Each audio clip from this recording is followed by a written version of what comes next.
Hi, I'm Dan Cortopassi. Welcome to Model Showcase. In this episode, I'm going to talk about one of my finished HO scale diesels, Southern Pacific GP35R number 6327. I built this model starting with a stock Kato HO scale GP35. Even though these are an older design, I like these locomotives because they run really well. Straight out of the box, they do have some detail shortcomings. The Kato GP35 makes a great starting point for a detail project though, so I'll talk a little about what I did to this one.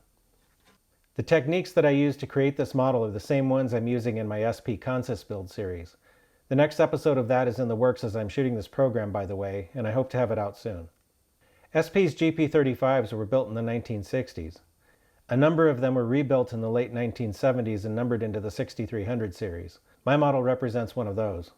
One of the things I really love about SP's GP35Rs is that by the 1990s, the era that I model, all of them were a little bit different from each other.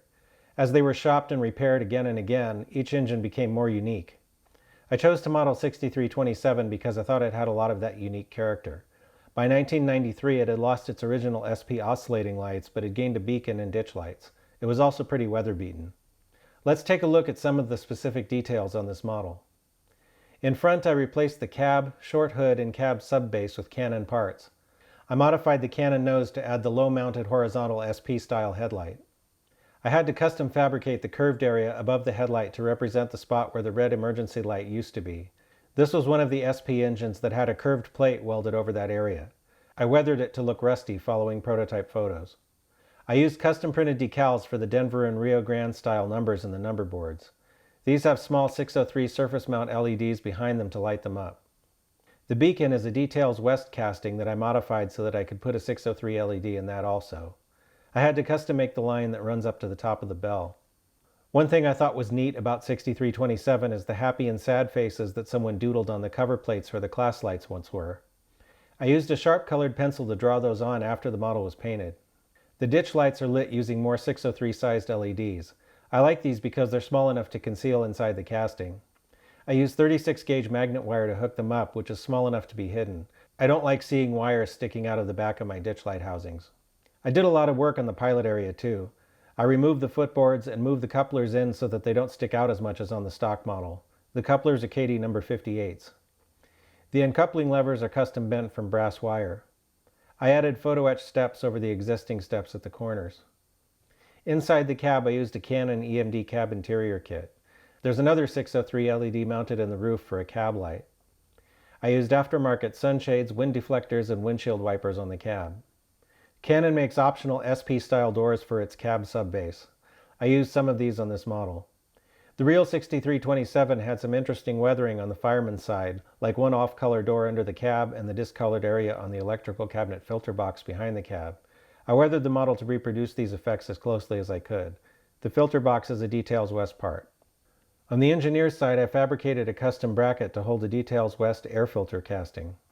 All of the trucks got brake lines made from brass wire, and the front one on the engineer's side also has a speed recorder. The seam along the middle of the fuel tank was done with stretched sprue.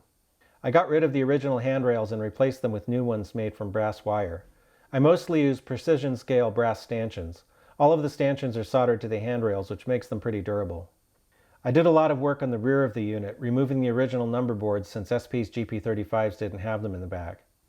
Wire grab irons were used instead of the plastic ones that came with the model. The SP-style light mounting box and headlight casting are Detail Associates parts. The lights are lit up with fiber optics connected to a 3mm warm white LED inside the shell. On top I used a Canon exhaust hatch and fans.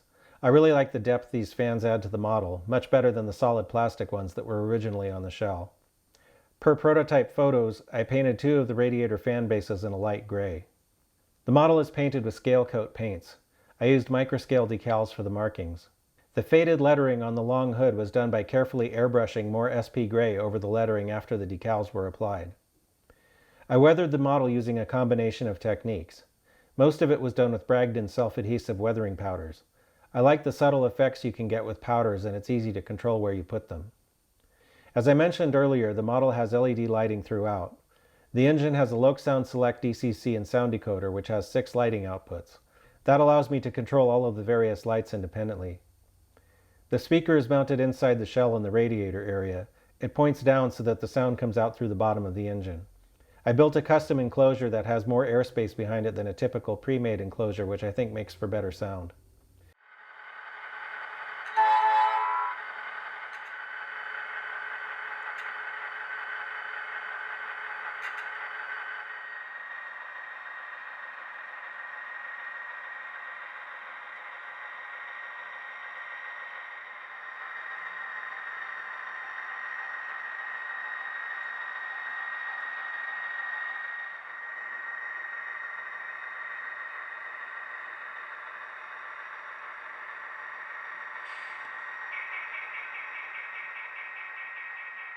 I hope you enjoyed this look at one of my finished models. Thanks for watching.